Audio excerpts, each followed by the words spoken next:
Alright guys, we're going to continue this series with a few more questions, and we got a lot of good feedback about the videos, so I decided to make some more. So here we go. The first question we're going to start with is pruning pepper plants. Should I prune my plants, and when should I do it? Pruning is a really good method for the plants to sort of like start over and grow new shoots all over again. And the best time to prune is when your plants look this bad. So when it looks, like there's leaves turning yellow and the branches are not doing well, flowers are falling off, that could be a sign of pest, or it could be a signs of like lack of nutrients, and it's just not looking good. So we want to start over. And the best time to do this is if you have a long season. So allow the plant about 2 months to come back, and then it would produce again. But if you don't have that amount of time, then maybe prune it and then take it inside. But it does take a bit of time for the plants to come back, but it comes back faster than the very first time when you start growing it, like from seeds. So after you prune, you're gonna have to take care of a few other conditions, like redo the soil, and then feed the plant a little bit, and then water less because there's not a lot of shoots left. So let me show you how I prune pepper plants, and it may look a little bit drastic, but don't worry about it. And then many people ask about those grass looking things that are in there. Those are lemongrass, and I'm basically just testing to see if that actually works to deter bugs. And I don't see any bugs on this plant, but I can't confirm for sure that it works. But it does not deter mites, so for sure mites are still on there because I found a bunch of them on there. And as you can see, there's a good amount of buds on there, and there's some fruits on there. And when people see this, they kind of like, oh man, I don't want to prune because there are fruits on here. But don't worry, the result will be much better than what you have already right there. So go ahead and prune your plants.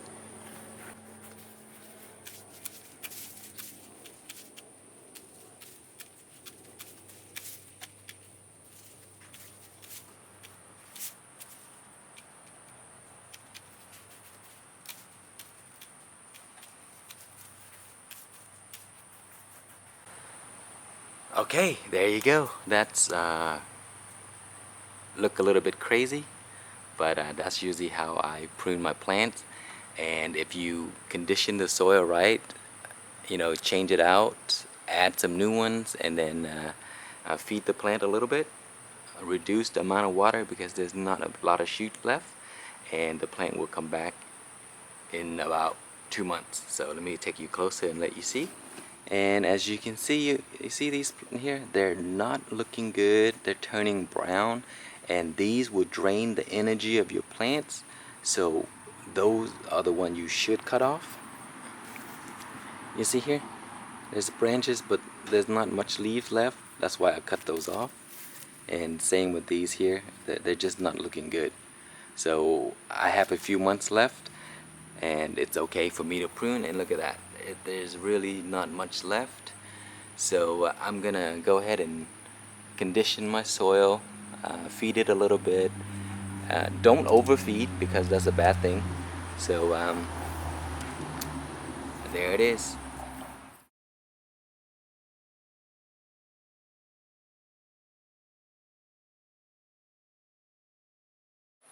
Alright, the next question is, it's gonna deal with pests, and many people would notice that the leaves and branches would look sick like this.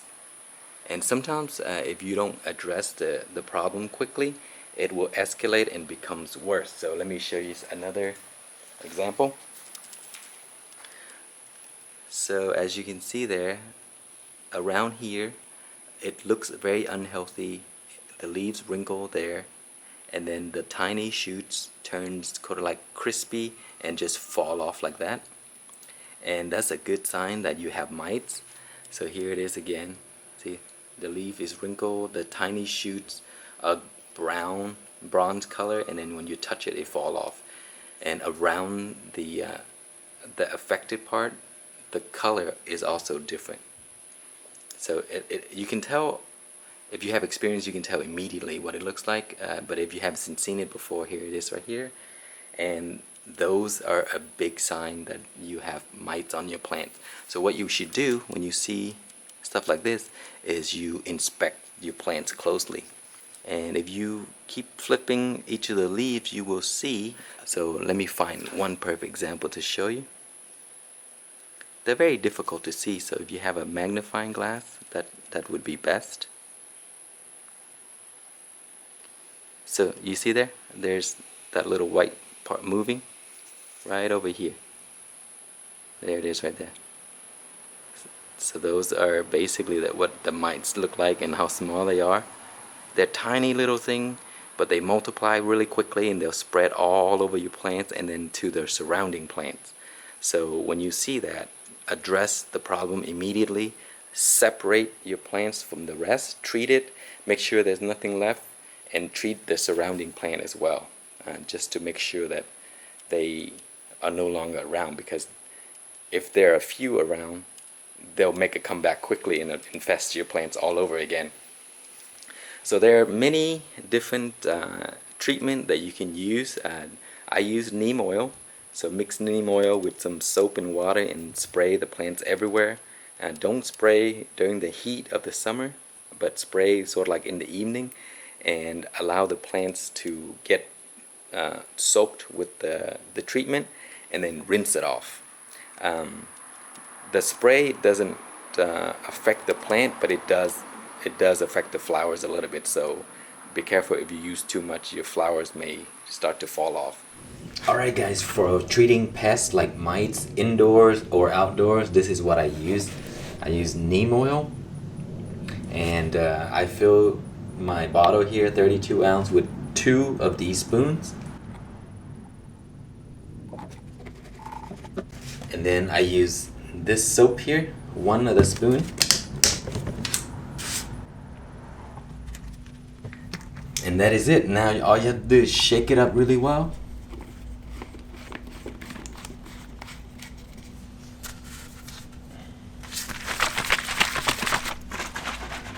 And that is it, and it's ready to use. So here's how we use it. Okay, let's say this is your plant and it's infected, and this one, it actually is infected. I have been treating it, and most of them, it's pretty much gone now. So basically what I do is I'll spray it all over, underneath as well. And make sure you do this when the sun is down, or if you do it inside your tent, make sure the light is about to be turned off, because the combination of the oil and the soap residue on top of the leaves could burn it. So just give it a nice thorough spray up and down all over the place to get everything wet, and make sure that this liquid make contact with every part of the plant. So every few, like 3 days, just do it again until the mites are gone. And that's usually how I treat it. And this method here works also for powdery mildew. Speaking of which, I actually have some right now, so let's go and treat those as well. Okay, so recently I have been getting these powdery mildew on my cantaloupe plants, and it spread so crazy, and sometimes the entire leaf become white. If you don't treat it, the whole leaf become white, and then it'll spread to the next.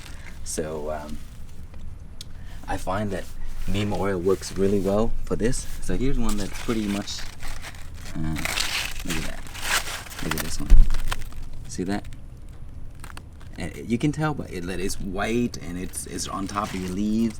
And then if you see it on one, very likely you see it on many more, because it's gonna spread. So what I usually do is, again, wait until the sun is down and just spray the leaves with neem oil. Make sure every part make contact. Right here too. And wherever else you have it, just do that.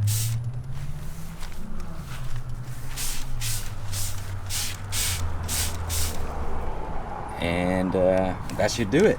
Usually it takes about 2 to 3 days for you to see the result, and then the powdery mildew will just sort of like faded and disappear after the treatment. Alright guys, it has been 3 days since we treated the mildew, powdery mildew, and it is gone. So there's the leaf that was infected a little bit, and once it's infected you can't cure what it looks like, but the powdery mildew is basically gone. So there you have it right there. See, nothing's damaged. It's back. These are gone as well, and these have been treated as well. You see that that's where the mildew used to be, but it is pretty much gone. And same with these, but you can still see the damage that is done. So there you go. Neem oil does work on powdery mildew, and that's what I have been using to treat them. Okay, the next question is how to keep your plants from cross-pollinating when you grow them in such close proximity. And this is a trick I actually learned from Peter Stanley, to use these nets. These are paint strainer nets, and do this before the plant flowers begin to open.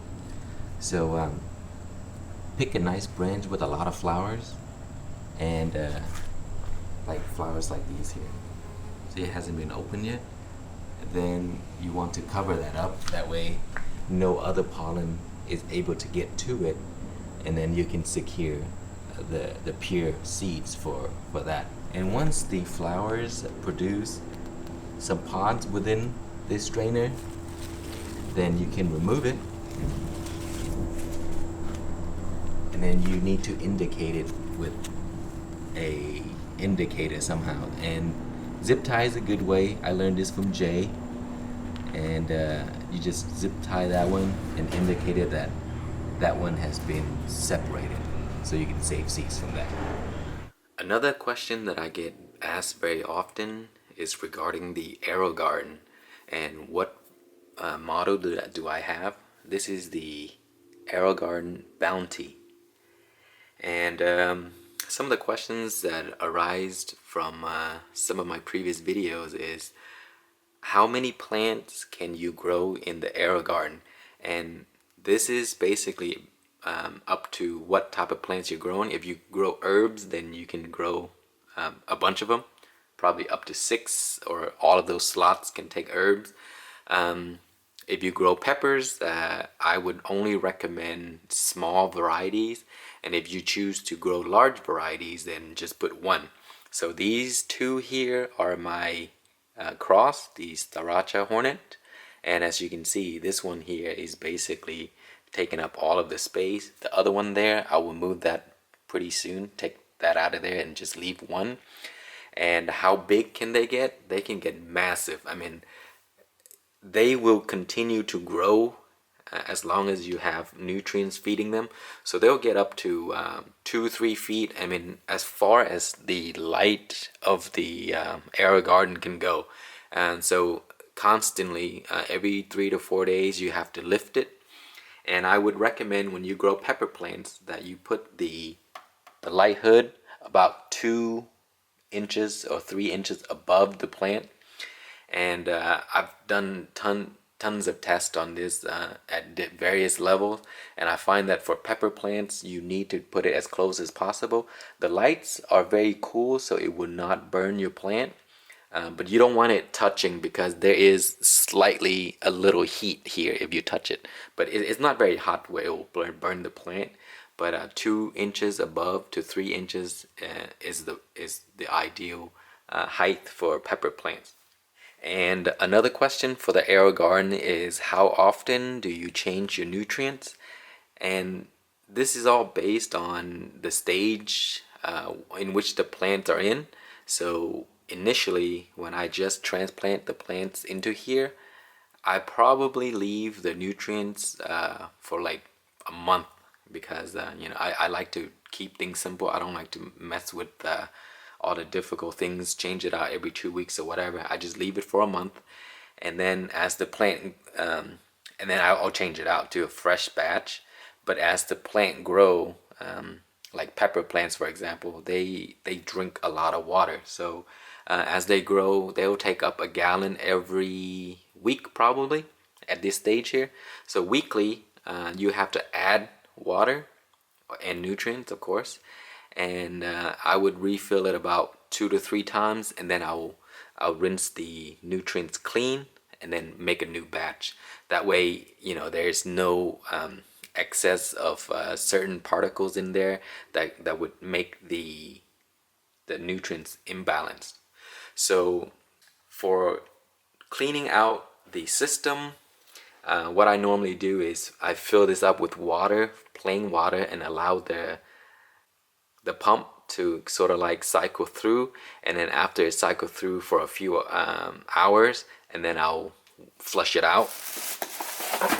And I use this thing here that they use for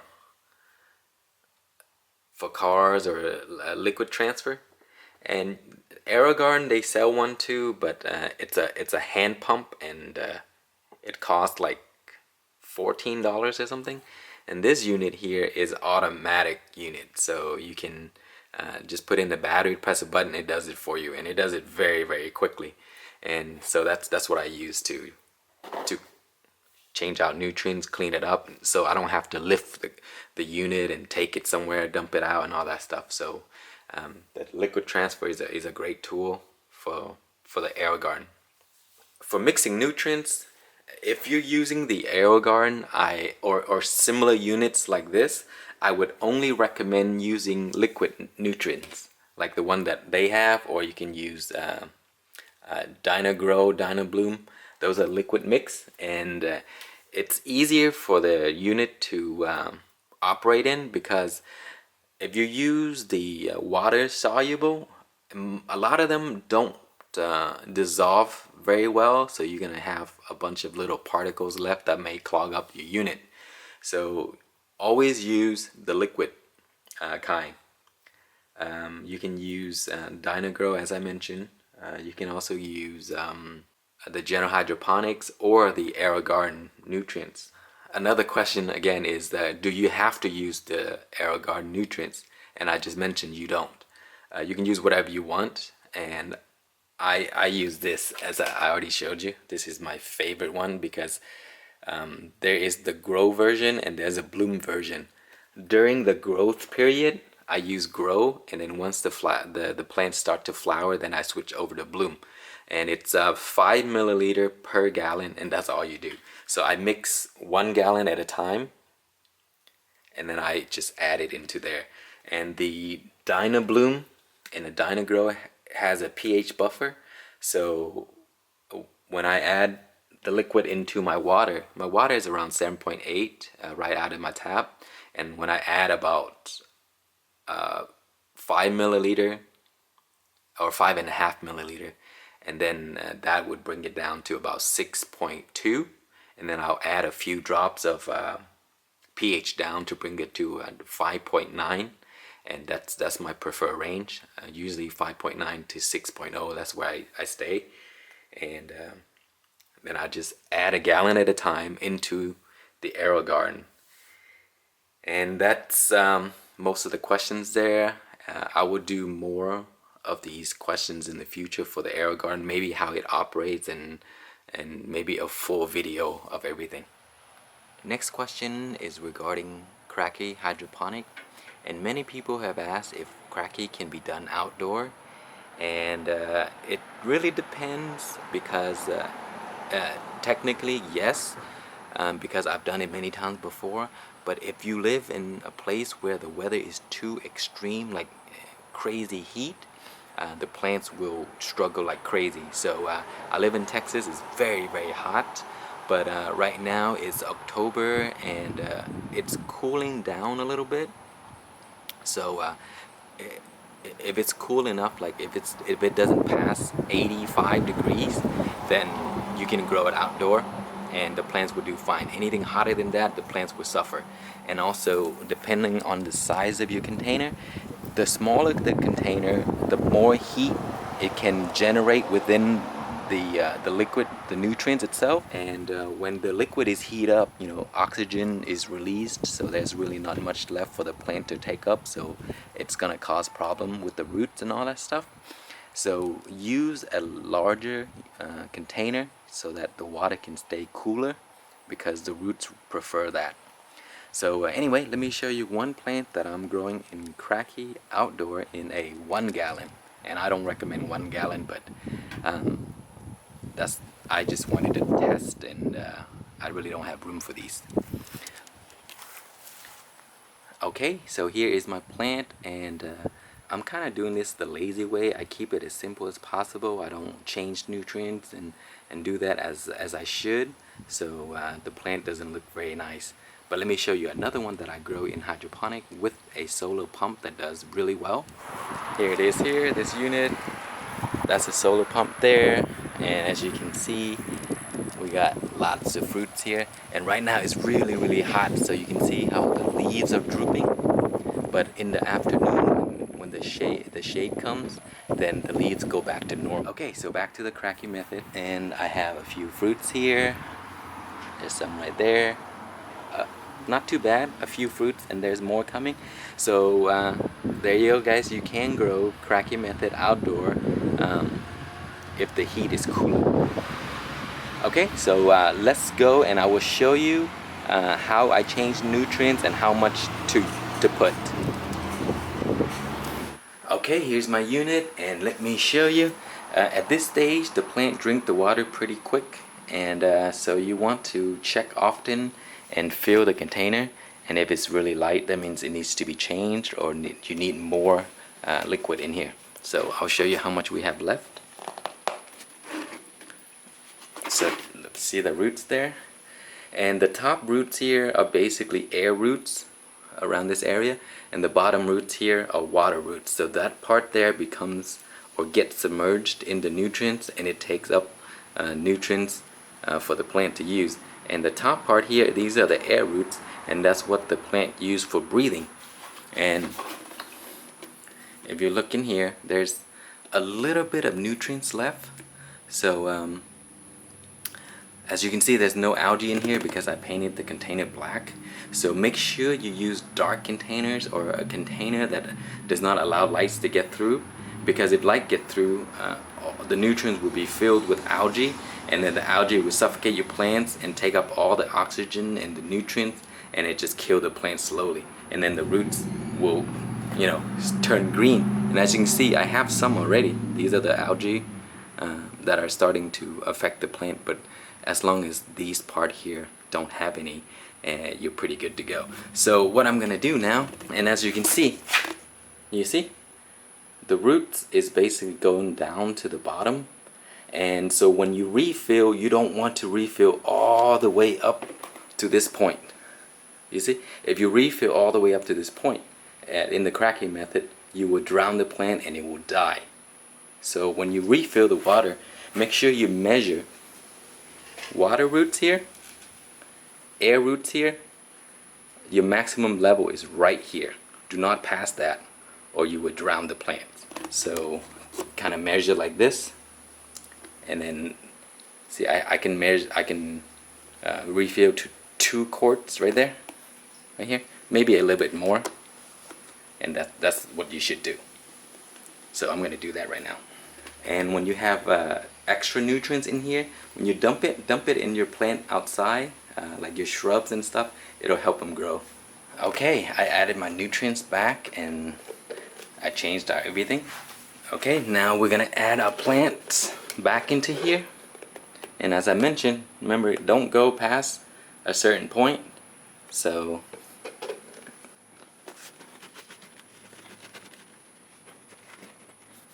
alright, there you have it. It's all good and ready to go back to the spot. So that is how I grow Kratky outdoor. Alright, now we're gonna change nutrients for my DWC method, and this is the deep water culture that I've grown outdoor in the sun in Texas, and I'm using the solar water pump right there, or the air pump for aeration. And the solar pump only works during the day, so at night there's no bubble action going on. But that's fine, because as long as there's bubble action during the day, there would be oxygen generated in the water already that would help the plant grow and thrive well until the next day. So the plant won't drown unless it's submerged for a long time without oxygen. So that is why this method is able to work outdoor with the solar pump. So today we're going to change it. As I mentioned, the heat in Texas is very brutal during the summer, and as you can see, my leaves are all droopy because it's so hot right now. And when you grow in DWC outside, this is what you get if where you live the heat is too extreme. So during the day, the plants will suffer, and depending on what variety of plants you grow, like pepper plants, like the super hot variety, they're very sensitive to heat, so they may drop all their buds. This is one of the ahi crosses done by Susan, and it's a very tough plant. I mean, it doesn't matter what condition it is, the plant is still thriving and it's throwing out fruits like all over the place. I mean, for a plant this small, there's a ton of fruits already, maybe 15 to 20 fruits. So it's been about maybe 2 weeks now, or a little bit longer, that I haven't changed the nutrients yet. And as you can see, the bucket is orange. I don't recommend using these type of buckets for outdoor growing, because lights can penetrate right through and it'll cause algae to grow. But you know, this is an experiment, and I don't worry about it too much. I just want to grow this quickly and then try something new. So that's why I didn't mind that I'm using this yellow bucket. But you can cover this up with like insulation material that you can buy at Home Depot. Just wrap it around and then you know, don't allow lights to penetrate through, and then algae would not grow. But let me show you what algae looks like in this method.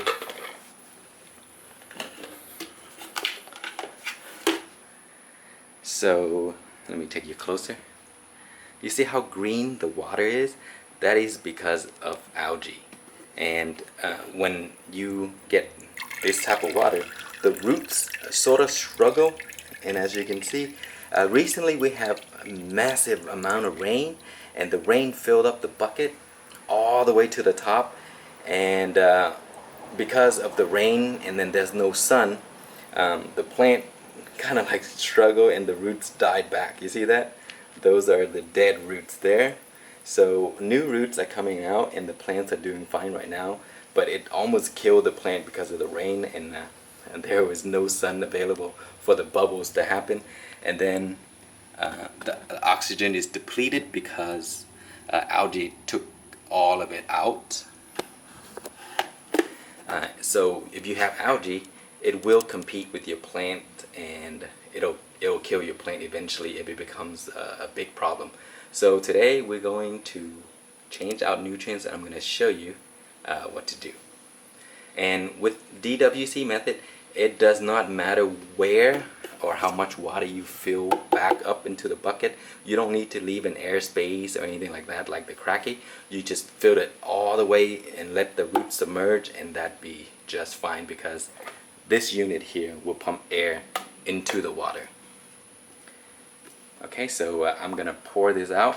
And a great reason to grow in this type of method is because it's easy to change. So let me show you. You get another empty bucket, move your plant over,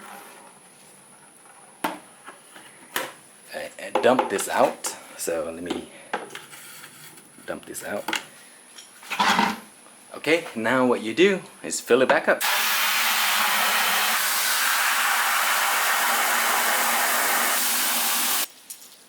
Okay, that is around 5 gallons there. So what we're gonna do now is add our nutrients into here. And what I'm using is Dyna Bloom. So for 5 gallons, I'm gonna use 5 of these. So that's 25 milliliters.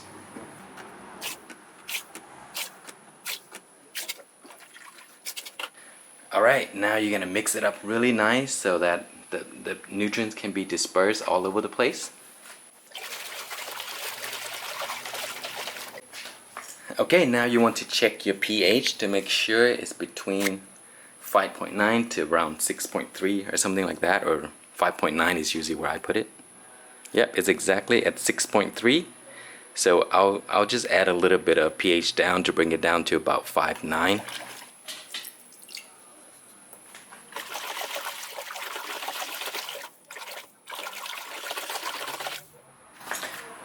It's around 6, so that's perfect. Now what you want to do is clean the roots of this before you put it back in your unit. So just like that. And before you put it back, you want to make sure your air stone is in. So I kind of broke this a little bit, so it's fine.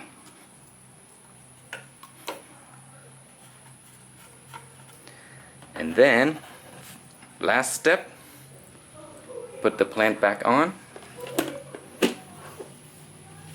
And you're all set. And then put it back into its resting spot, and you're good to go for another 2 weeks.